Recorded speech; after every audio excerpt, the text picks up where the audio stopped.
All right, so ladies and gentlemen, this is Doc Skinner. Welcome. Good afternoon, good morning, good evening. Yeah, you know how much I love doing a show and being the engineer at the same time. It is so much fun with all this amazing technology that we have. But there might be a day that that technology is just not going to matter anymore. We're going to have to be, using strings and cans and leaving Morse code in places. Who knows? You never know. With the way things are going right now, it's chaotic. But it's kind of exciting. I have to say that. It is exciting to be alive in these times right now. But tonight, if all goes well, hopefully we're streaming. If not, we are recording, and then I will play it back a little bit later. But we have a special guest tonight with our sponsor, Offgrid Magazine and ReCoil. Or ReCoil's on that side, sorry. And they've just been so awesome to be a part of the Survival Prepper Expo coming up this month, actually next week, the 25th and 26th of May. Yeah, that's right, at the Honda Casino Resort in Pine Top, Arizona from 10 a.m. to 6 p.m. And the coolest thing about it, it's a holiday weekend. Bring the whole family because it's free. That's right. I lost my mind. I said, whatever, let's do it free. And well, we're sticking to our guns. So come on out. It's going to be a lot of fun. We got a lot of amazing vendors. But we have, like I said, we have our special guest, Tom Marshall. Now, he's a senior editor with ReCoil magazine, and he's moving over to Offgrid, and he's going to talk about that during the interview. Now, we have lots of things that are going on. Boy, it's getting hot here. Oh, excuse me. I'm really nervous on whether or not we're streaming or not. So let me just double check with my phone. This is what Pastor Bald Pagley does. He just stops in the middle and says, "Let me just double check." So we're going to go right here. If anybody wants to message and let us know if we are broadcasting, because if not, that would just be downright bummer. How do I get, I guess, I'm wondering if we're even broadcasting. I know we are because it says we are, but why is it won't let me see it? That makes no sense. Why I can't even see my live stream. I've heard of that before, but it's never happened to me before until tonight. But that's okay. On with the show. So we're going to bring on board Tom Marshall. I'm going to bring up his image real quick. And then I think I'm going to have him hit his mute button. And I'm going to see. Let's make this work.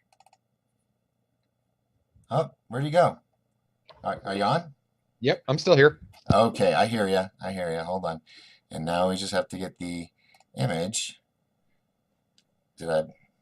Oh, it helps if I unmute it. There we go. Aha, there he is with his cigar. And ladies and gentlemen, Tom Marshall with Offgrid Magazine and ReCoil Magazine. How are you today, sir? I'm good. How are you?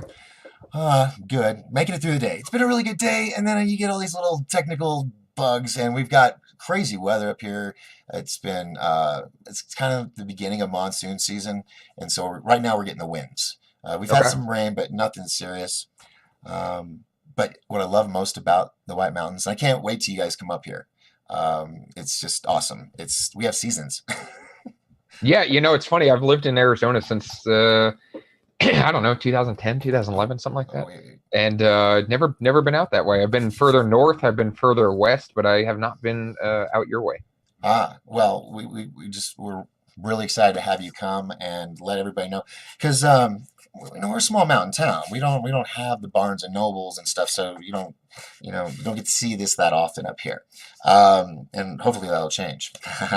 That's the goal. That's the goal. We hope that you let everybody know about it.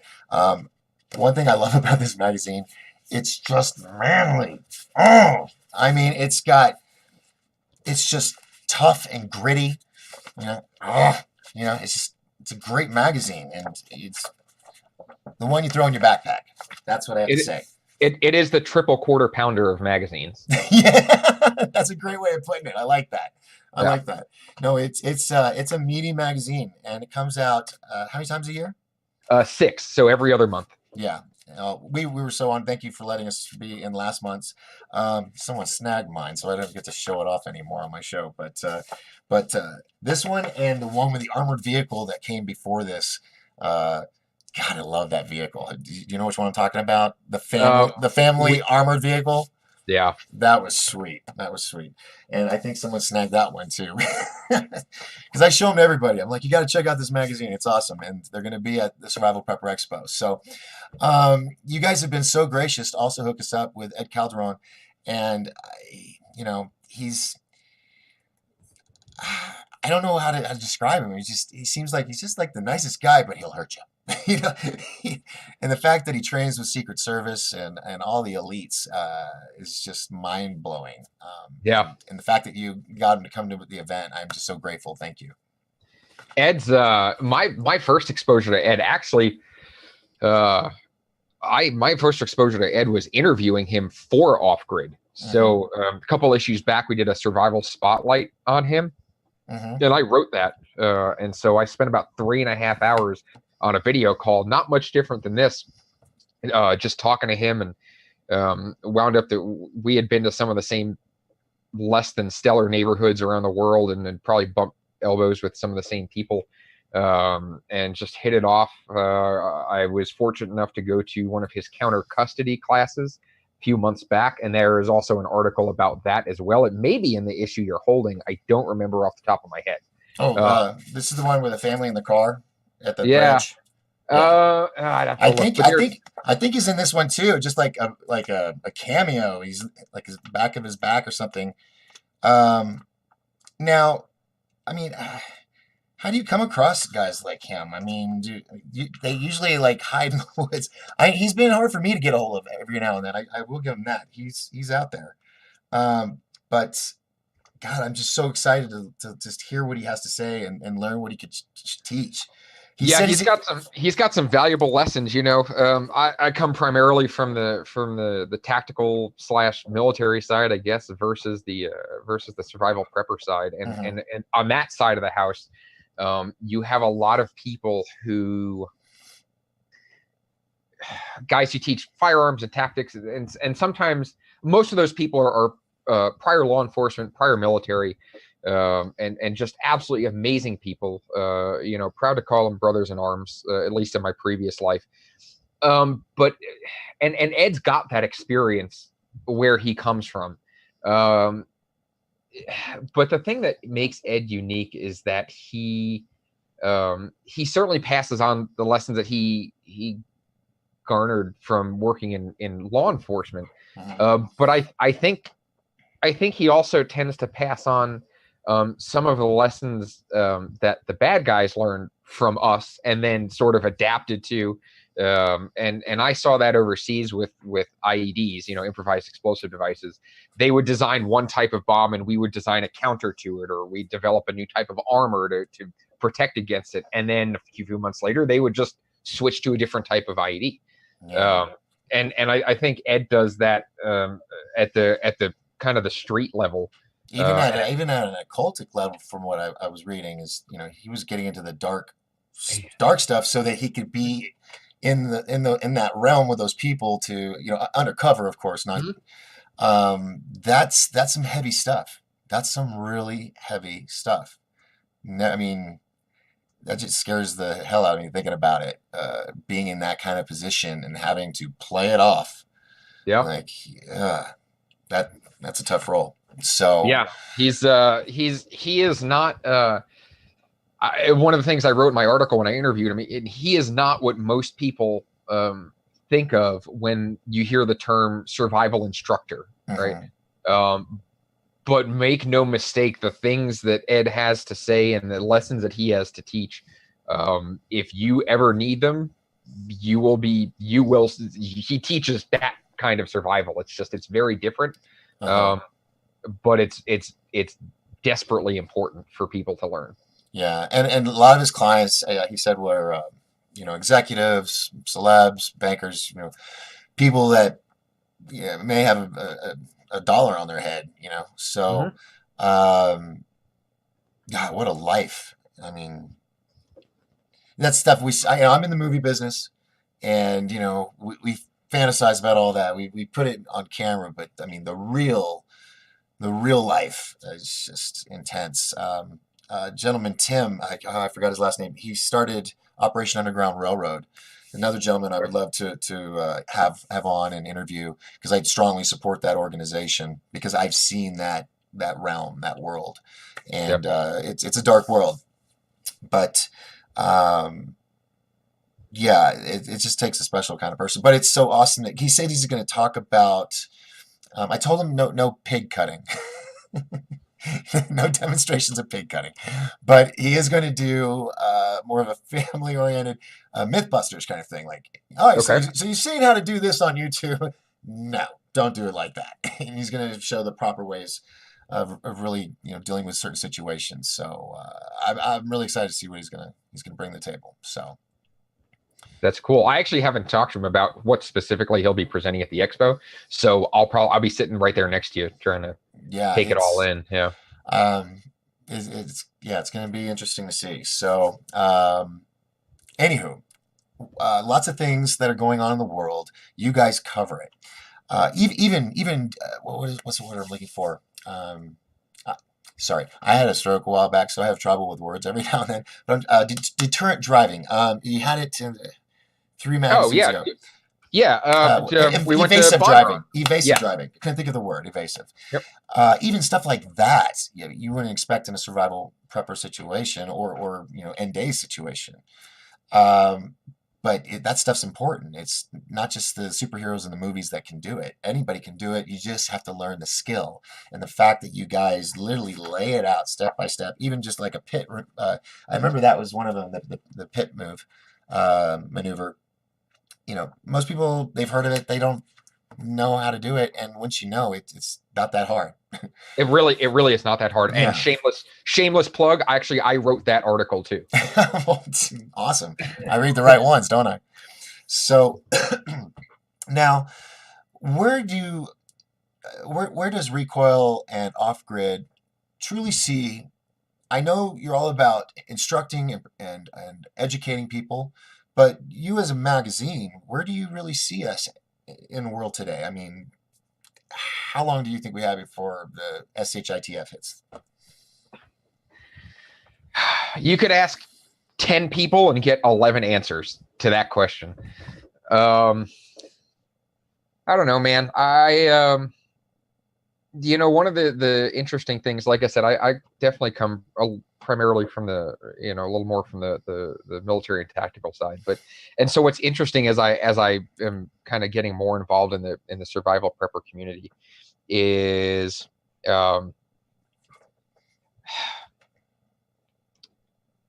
sometimes I get a little concerned that I don't want to say concerned, but I think it's very easy to focus or to get wrapped around the axle about the big one, right?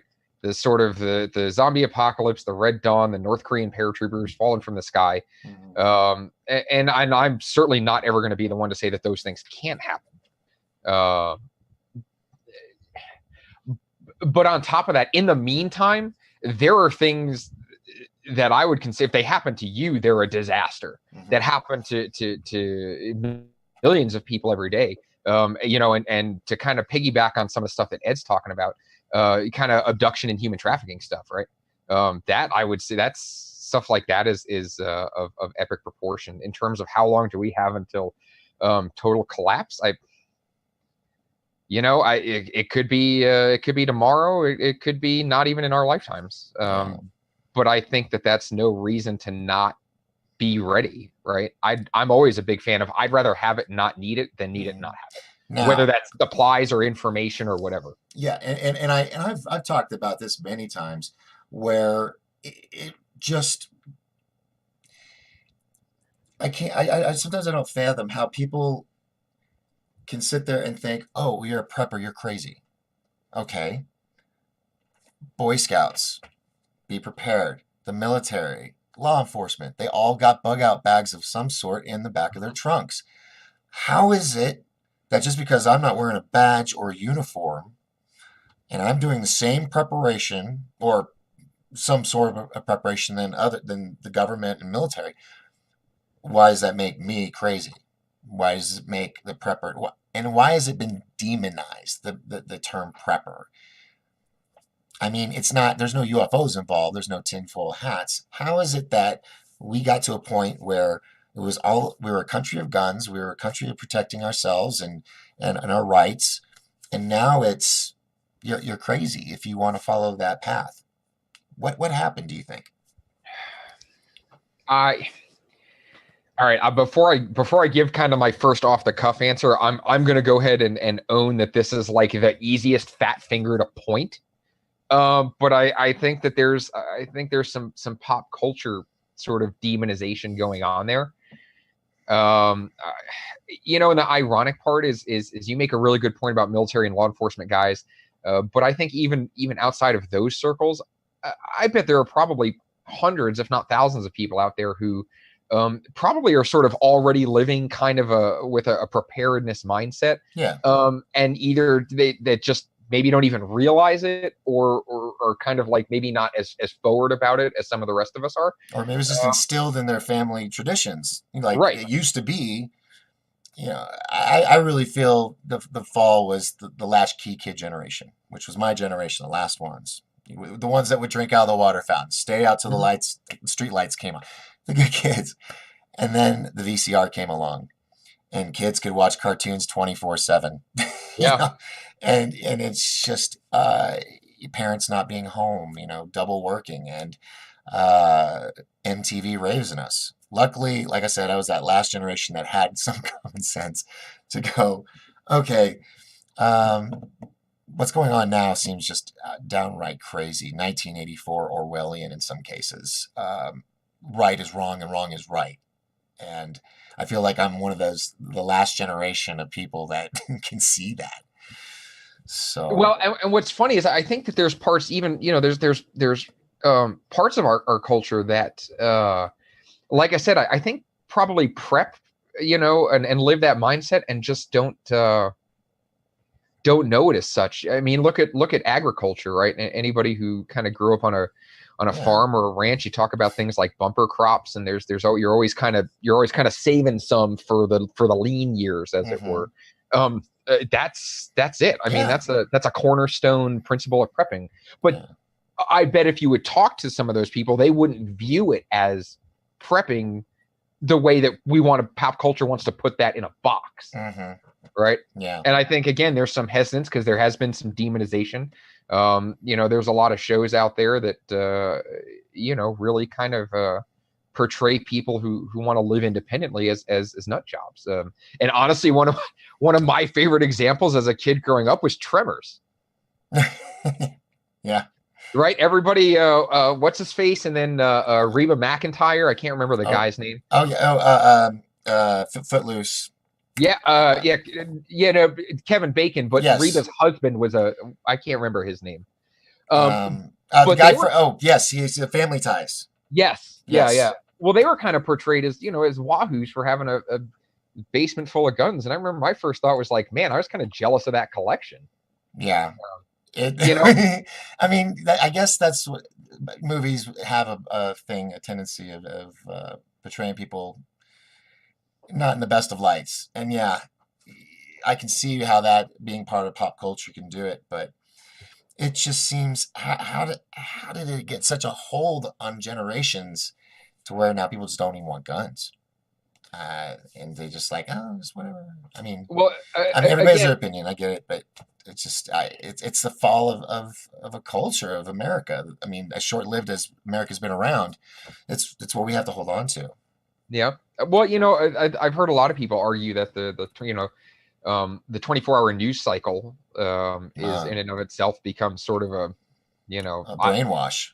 Yeah. And there's this interesting duality, because if you watch the news, I think people like us will watch the news and go, wow, well, there's a lot that, I should, maybe look at trying to be ready for and anticipating. The same kind of media cycle that's pushing all of that doom and gloom is the same cycle that's demonizing the sort of push for independence in terms of self-sufficiency and again, prepping and having a survival type of mindset that you're going to prevail in a crisis. And I don't know if I want to go too far down the rabbit hole, but I think part of the reason is that fear sells news. Yes. And if people feel like they're ready for something, they're not afraid of it. Right. Yep. It's very true. Very true. Um, yeah, it does. And I wonder, if the powers that be, if in the process they're just trying to have us lose hope, so we just fade away. I mean, you have eugenicists that they just would love to lower our population down to, was it 500 million? And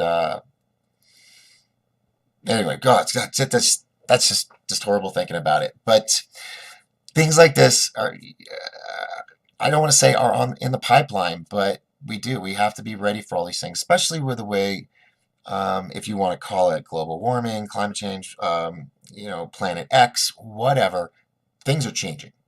That's the facts, and um, it's it's changing very, very fast in comparison to. Are you? I guess your age, 30s. Mid 30s. Okay, so um, you can remember maybe back when you were real young that there was used to be blue skies. There wasn't all these lines in the sky all the time. If you saw it, it was way up high. And it was really cold. Um, Now it's this weather manipulation. You got the conspiracies with HARP and Project Bluebeam and all these things. Manipulation of supposedly Hurricane Katrina. Whether or not it is the government doing it, it's happening, and it's big, big changes, and it's happening everywhere. I just talked to my friend today who lives in Houston, Texas, who's pulling out all of his sheetrock because his house was underwater, including his truck, and because of this past flood that they just had. So, it happens. It's happening all over. You got the hurricanes, tornadoes, earthquakes, flooding, tsunamis, and it's happening on an escalated scale. Is that the right word I'm looking for? An escalated? No. Yeah, Or anyway, yeah, it works. yeah. So um, people need to be ready, and if you don't think you need to be ready, did you feel that I just psychically slapped you from afar? Wake up, people. Just realize you may think you're in the safest spot. Mother Nature, there are no boundaries. She'll find you if she wants to. So being prepared is very, very important. And, that's what the event's all about. This is a great location up here where people have that mindset, but not the bunker mentality. More of a community oriented coming together, everybody willing to do their part. And if everybody has that mindset when the time comes, we'll get through it, whatever it is. Um, anyway, so that's my babbling. I'm just take a breath there. I had a Gatorade here. There's a water. So, um, what do you see with or do you think about this Planet X thing? I got to admit, I just bring me up to speed on that. It's something I'm not super familiar with. Oh, I mean, well, obviously the issue of climate change, I'm aware of that, but the Planet well, X specifically is not okay. something. Well, let's have some fun then. We'll go down a rabbit hole.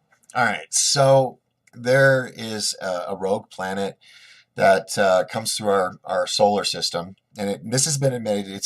They've done stories on CNN. It's not a hoax. There is a large body, and it comes through, I think, like every 3,000, 4,000 years.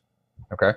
And some people say that in its past orbits past us was during the flood, because the gravitational pull of it, created all this catastrophe. And they're saying that could have been because it happened right around that right time.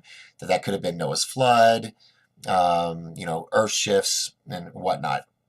Other people say that the Anunnaki, who seeded the Earth, the big tall creatures in Egypt, the big heads and everything, that they came down, but they from Planet X, the Nibiru as they call it. And when it got Okay. really close, they did a little jump, like we did to the moon, and started taking our resources. Realized that the work was hard, so they did some DNA construction, and boom, here we are. We became the slave race. Storyline kind of like in Stargate, and we eventually rebelled. They left on the last orbit and have not been here for thousands of years. and supposedly this is their return. But in the process, it's causing a lot of havoc amongst the other planets, where you have all these planets that the ice caps are melting on Mars, and Jupiter's got these weird glowing things now over the North and South Pole. So there's all these weird cosmic changes going on, which are undeniable. Scientists see it. Um, but no one's actually been able to capture an image of this planet yet, but yet it's supposed to be coming so close. And when it does, that's when we're going to have a big event. Now, Major Ed Dames, who worked with the remote viewing team in the Army in the 70s and 80s, I think it was. Anyway, he's one of the top remote viewers in the world. And he and his team discovered something called what they coined the kill shot. At first, they thought it was all-out nuclear war because of 300-mile-an-hour winds and just buildings destroyed. They were seeing into the future with this ability called remote viewing, which is true. You can look it up. It's declassified. It's a real thing. And they realized it wasn't nuclear war. What it was our sun going on a rampage with solar flares, literally just frying the side of the planet it was hitting. And it was top secret. Major Ed Dames only reported to the President of the United States, like 4 of them. That was his boss. And because of him, when he went in and told Bill Clinton about this, when Clinton was in the Oval Office, that's when Clinton started shutting down military bases due to budget cuts. And they started building all the underground bases and all the underground bunkers and the tunnel systems and everything because of this event. And have you never noticed that after Clinton was president, you never really saw military convoys on the highways? Rarely ever anymore. We used to see them almost every weekend, go between bases, and then you just didn't see them anymore. So anyway, they remote viewed it, and they discovered it was the sun, but it was classified on the highest levels, and they realized, my God, we have family too. We got to tell somebody. So it got leaked. Once it got leaked about remote viewing, then Ed was allowed to talk about remote viewing, just not about the actual missions that they did or the cases. So to make sure I'm not skipping anything here. Anyway, so they leaked it out, and then Ed did the most genius thing. Okay, he can't tell anybody about these missions that they did, or any. He just can't. They're all classified. But what he did is he started going around the world. He first went on Coast to Coast AM with Art Bell and talked about it back in 93, 94, I think. And that's when it was publicized. Then he started teaching classes in hotel ballrooms, like 300 people at a time, on how to remote view, because it's a standard operating procedure that was designed because it was a military project. So anybody can do this, because I don't know if you know this, Tom, but your brain is an organic computer, right? Right. Okay. That can pick up radio frequencies. They have brain frequencies. Okay. That's what the 5G thing is about right now. Everybody's bitching about that. Is because it's same as your brain waves. Well, your wireless organic computer has Wi-Fi to the ethos in space and heaven, whatever you want to call it, the stratosphere, which is electromagnetosphere. Okay, not stratosphere. It's electromagnetic. Right. The key word is is like the ionosphere. Correct, but but the key it's electromagnetic. Okay. Okay. A VHS tape is electromagnetic tape. It holds audio, video, data. A scientist, he's a professor in Canada. Doctor, I can't think of it off the top of my head. He created the God helmet. Just look that up. And he did a lecture, which he won Best Professor Lecture Award, something for. It's called "There Are No Secrets." I strongly encourage everybody to watch it. It's only 45 minutes. It's one of the most compelling class lectures you'll ever see. And he talks about how the brain is a wireless computer, how a mom and a child are connected. But like a router, you have your little MAC address, each for each computer. Right. And twins are the same thing. That's how they connect. A mom could be, let's say, mom's cleaning in her kitchen and her arm feels like it's burnt, right? So she calls her kid in college over in New York. He's like, yeah, I just burnt myself. There's that connection. Okay. Mhm. So Major Ed Dames and his mentor, the guy that started, he was a professional psychic on Johnny Carson, Ben Spoons and stuff. Can't remember his name. Anyway, he was the one that designed the program for the military.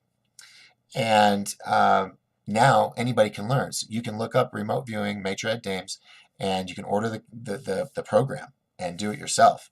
And it is phenomenal. You can get answers that you would never get any other way. And it's like a 95% the accuracy that they've had over the years. There's a group in Atlanta called not the Sci Spy Network. That's my other friend's network. Um, in Atlanta, it's a civilian version of a remote viewing team, and they've been doing a program called Time Cross. And what they're doing is they're remote viewing the top news stories the month ahead. And for 2.5 years, every month, they nailed it every time. And it's an amazing thing. But at night when we sleep, we connect to the electromagnetosphere, and that is where our dream states happen. Have you ever heard of people that have had shared dreams? Yes. That's how, because we're connecting, and it's at night. Because at night, the dark side of the planet doesn't have all that solar flare, all that radiation, all those radio frequencies bouncing off of it. It's calm. It's quiet, and so our brains are able to connect to that, um, and provide dreams and inspiration and inner speaking to ourselves. All that is connected to that, as what they're saying. But this event, when it happens, the kill shot, it's going to wipe all that. It's literally supposed to. Well, first of all, the EMP is going to knock everything out, but supposed to fry whatever side of the planet that gets hit. So that is why, since Clinton was president, there's been such an up jump in underground bunker building and construction around the world, all the tunnel systems and whatnot. Denver International Airport, the refurbishing, you might say, of not Iron Mountain, Cheyenne Mountain in Colorado. They did that last year. I'm sure you read about that or saw something. Yeah. So, yeah, something's coming. And on top of that, on a common sense level, it's the military, it's the government. They're not going to buy all these toys if they don't intend on using it. They gotta play with them sometime. Um, and so, yeah, there's war, there's famine, there's all this stuff, folks. And Survival Prepper Expo is one of many, many events around the country that you should at least go check out with a family. A lot of good stuff, a lot of good knowledge, a lot of good people. If you're one of those people that think that preppers were just wackos, we're not, right? Well, he's sitting here going, let me think about that. So No, it's a shame. It's a shame that people get portrayed that way, right. just for wanting to be self-sufficient, And positive, on a positive note, to be there for their fellow man, their neighbors, their community. Yeah, it is sad, but we like everything else. Hopefully, it will change as time progresses. Well, you bring that up, and to circle around to something you asked earlier in terms of why the demonization. The thing that I see is that prepping is about, it's a community effort. Mm-hmm. It's about families. It's about communities. It's almost, it's tribal in a sense. Mm-hmm. Yes. If that makes, like metaphorically speaking. Yeah. And I would argue that lately, society has really shifted as a whole to sort of, at least Western kind of pop culture and mainstream media has really taken a focus on the individual. Yeah. And so, maybe that's where some of the shunning is coming from. Yeah. I mean, where you are, I'm sure it's a little bit different, like, just because of the type of area that you're in. But how many people on average really know their neighbors? I just Right. moved out of a place. I lived there for 4.5 years. I Hmm. think maybe once in 4 years I spoke to the guy that lived next door to me. Yeah. You know, Yeah. and it's a shame, but that's the reality of it. There's been such a huge push again to focus on, you know, and we can go down the snowflake rabbit hole or not, but um, all in all, it's just a focus on the individual, right? Mhm. On each individual person, as opposed to us being a kind of on this planet all together for better or worse. Yeah. And so maybe that's where the kind of pullback from prepping comes in.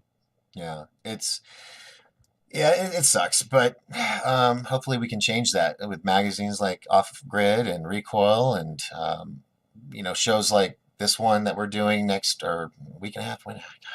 Yeah, a week away. Yeah, Oh my next gosh. next weekend. Oh Yeah, my gosh. I know.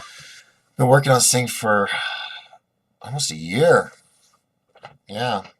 So this is coming to fruition. I'm really excited. Well, So good. Congratulations, man. I'm yeah. sure. I'm sure it was a labor of love. Yes. So, and just want to educate people and show them some really cool stuff. Like, I mean, do you know all who's coming? I looked over the vendor list. Okay. Some of them I recognize, some of them I don't. So I'm excited to kind of walk around the show floor and really get to know some of these people a little bit better. Yeah. It's a good group. It's not, I've always tell people, we're a small mountain town. It's not going to be San Diego Convention Center or anything like that. It's not Las Vegas. It's a casino. It's got a huge, beautiful ballroom. This will be one of the first events that they've held in this room since it's been renovated. New carpet, new walls, new ceiling, new light fixture, everything. Oh, that'll be So exciting. yeah. So yes, no one spill anything. Okay. She was very adamant about that because when the hostile hair guy said, "Can I bring rabbits?" I'm like, "Oh, no. But he's gonna bring rabbits." I hope they're just there to pet though. Put down a lot of newspaper. Right. So yeah, it should be fun. And it's free to the public, so no excuses. It's a holiday weekend. I know you're not working. Come on out. It'll be a lot of fun. What else? What else? We're gonna have the Trump store there. Solar cookers are gonna be there. Off grid to go. And do you know Carnahan? The name, I Yeah, know the name. yeah. He's a he did the it's Craig Carnahan. He did the uh, what do you call it? CB radios Okay. things and satellite phones. Yep. And he's got an amazing deal for this event. Um, you know how much a satellite phone usually costs, right? Yes. That Okay. I'm very familiar with. Okay. So tell the Yeah. audience how much on average. I would argue you're kind of walking in the door at around 1,500 and Hmm. probably going up from there very quickly. And then you have to pay for the airtime. Oh Yeah. yeah, that's just to have a phone. Yeah. And you're usually looking at like, 8, 9, 10, $12 a minute. I mean, it's, Hmm. depending on, and, but they're good to have if you have a black card. Right. You know? Yeah. So he has got an amazing deal. You're going to love this, Tom. And you may want to talk to him. I may have to get you his number. He's got a service. You sign a 1-year contract, okay? $7 a day, unlimited talk and text. Wow. That's pretty impressive. And the sat phone is free. Man. Yeah. That, Wait, there's more. but wait. Yeah, so let's say you're on safari, you got a campsite set up, you're out in the middle of nowhere, everybody's got an iPhone or the Galaxy, right? Mm-hmm. Well, they've got another component. It looks like a Wi-Fi antenna base, okay? Mm-hmm. It's your satellite link, and it connects to your iPhone or your Galaxy. Within a parameter, of course, but boom, Right. your phone is now a sat phone. So theoretically, you could not even necessarily need a dedicated sat phone. Exactly. If you have this device. Now, Right. this device, $15 a month. No contract. You can turn it off and on whenever you want. Wow. Right? So, Wow. I mean, come on, people. You want to come for at least to check that out. Of course, everything's going to be awesome. The speakers are going to be great.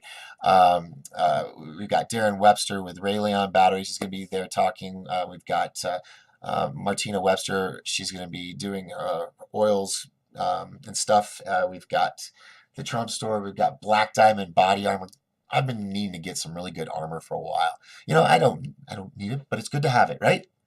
Hey, what did I say? Better to have it and not need it. Exactly, Yeah. exactly. Um, RSDL, and where was the other one? Yeah, Phoenix Solar. RSDL, they're like decontamination lotion. Hmm. And then Phoenix Solar is solar, of course. Hostile Hair, I think something with food. Uh, then we've got zombie rations, MREs, Yep. and military surplus. Modern Health Coach. We got Natasha Nix from Mysterious Forces Live. She's going to be there doing some interviews. Steve Doran, who is ex FBI, has a Okay. show called TrailBossNet.tv or TrailBossTV.net. My bad. And then, of course, we got you guys front and center next to Hatch Toyota and myself. We've got Birdman. He's going to be doing some amazing interviews. He's a good guy for you to get in contact with. So when you get there, make sure you guys meet. Will And do. yeah, so it's going to be a good time. We're going to learn a lot. And like I said, free to public, can't beat that. Just can't. No matter how many kids you got. Free 99. I like that. Free 99. I like that a lot. Well, cool. Well, Tom, dude, thank you so much for hanging out and chatting, and I look forward to Hey, thank you. Thank you guys so much for having me. I've really I appreciate it. It obviously gives me a chance to kind of talk about off grid a little bit and see what you guys are all about. I've we talked a little bit earlier about John originally being the man on the spot for this, and then he and I decided to swap out, and I'm a lot closer to you guys than he is, so that makes it convenient. So I'm kind of like, I still have that, like, oh, I wasn't necessarily even tracking this thing, and now I'm learning all about it, and just getting really jazzed up about coming out and meeting everybody. Yeah, well, it'll be a lot of fun, and we got some other stuff up here that you'll have fun. I'll tell you about when you get here. So some other projects coming up. I think you might dig. Actually, you ever done any consulting? Yeah, actually, every now and then. All right, then we'll talk about that at another time. Sounds So, good. well, Tom Marshall, thank you so much. He's the senior editor of ReCoil magazine and Offgrid Web, right? Hmm. Offgrid Web. So you can actually meet him, and Ed will be there as well. Ed's gonna be hanging out in Yeah. your booth, Yep. and it's gonna be a lot of fun. So, thank you so much, Tom. I'll hold on, and I'll chat with you here in just a bit. Okay?